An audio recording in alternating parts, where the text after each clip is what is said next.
Hello guys, my name is William Ame. So today I'm going to be telling you about my experience with African Black Power. We call it voodooism. And so there was this time, sometime last year, we went to do a documentary in a town called Kantanamama. So there's a place that we have this fountain. It's a very popular fountain in Nigeria. It's called Firinruwa. So the Firinruwa is not easily accessible. You know, growing up as a child, we used to hear that then some of our governors go there to fortify themselves. You know, the most popular one was the then governor of our state, of Nasarawa State, Abdullahi Adamu. We used to hear that there's a big python there where he goes every time it's time for election. The python will bath him, you know, and all of these things. So it used to be like a myth for us at that time, growing up as children. You know, so I had the opportunity to go to Firinruwa to do a documentary sometime last year. So I got to the town, and we could see the Firinruwa from afar, but it was not easily accessible. So we started driving in through, you know, the bad road and all of this. And we got to a point where a car can no longer go further. So we stopped the car and, you know, continued the journey by foot. So when we got close enough to the Firinruwa, it's very scary, you know. We started flying drone around the area. All of a sudden, the guardians of the water came around, you know, and they spiritually held our drone up there. So we tried everything, and they didn't say anything to us. They were just watching us. We tried everything possible. We are seeing the drone. We started running in the bush, trying to make sure that this one the drone don't crash. Not until we realized that they were the one manipulating it, and we had to speak to them before they allow us to land the drone down. So that is one of my experience with voodooism and dark powers. Secondly, still on documentary, I went to a town called is it Arom?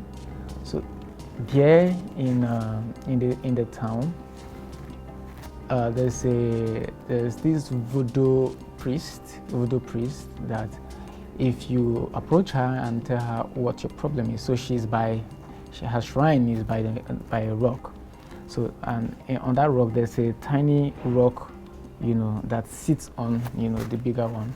So if you mention the problem and it's in line with, if you mention your problem and if it is true that was your problem, the rock will breathe, you know, we like practically elevate and drop, you know. So she would ask you what your problem is. If you're saying the truth, the rock will keep breathing, you know, but if you're lying, it would not. So basically it was fascinating to see, and yeah, but it was a scary encounter. Also, there was, while on documentary again, we met this guy, just like he has snakes all around and all of this. And so literally they are cutting their eyes, they are cutting themselves with knife and all of this. It was not entering.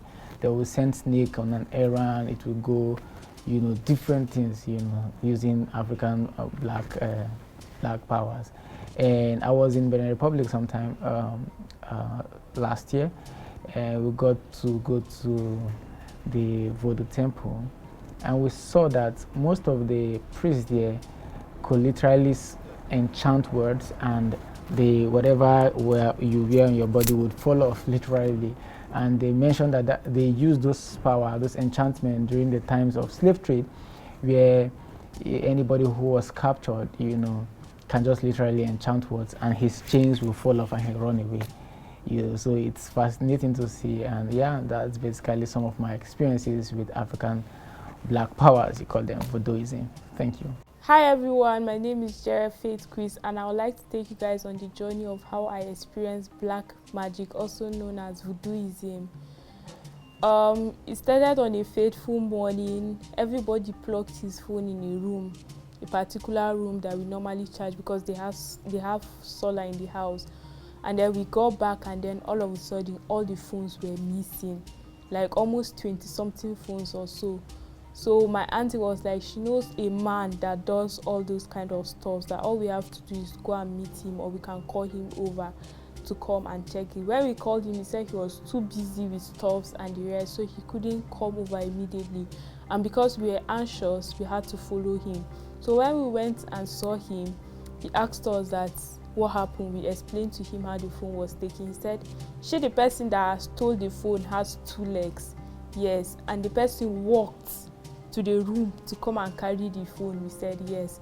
He said what we are going to do for him is we are going to go and fetch the sand that is leading to the room where they picked the phone.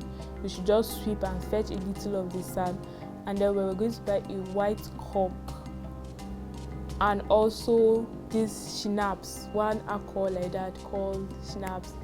That's what we are going to use to prepare the rituals or something to find the person that took it.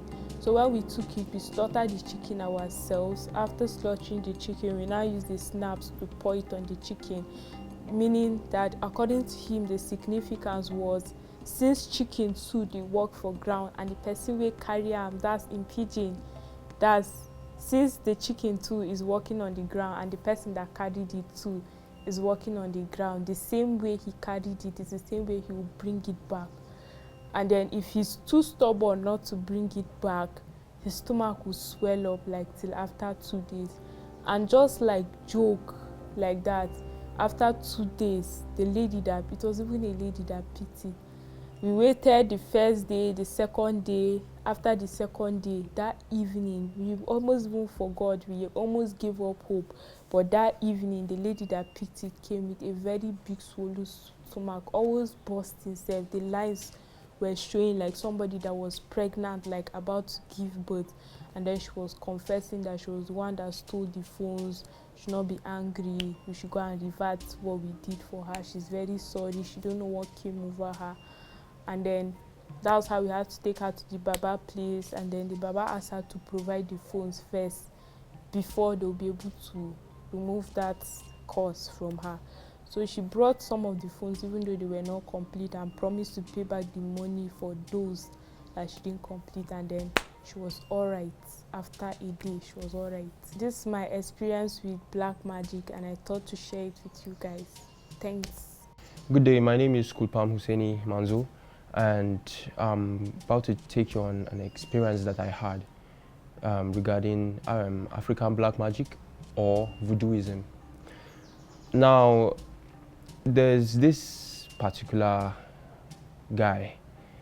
When they went for an excursion in UJ, that's the University of Jos, when they went to Lamingo Dam, that is in Jos, Lamingo Dam, they went for an excursion as friends and classmates. So now he entered the water. When he went deep into the water, he was about to come out. He couldn't come out. Few of his friends tried to pull him out, but he was struggling. It seems like there was a force dragging him inside, and he was shouting, crying, screaming for help. The friend too was going in.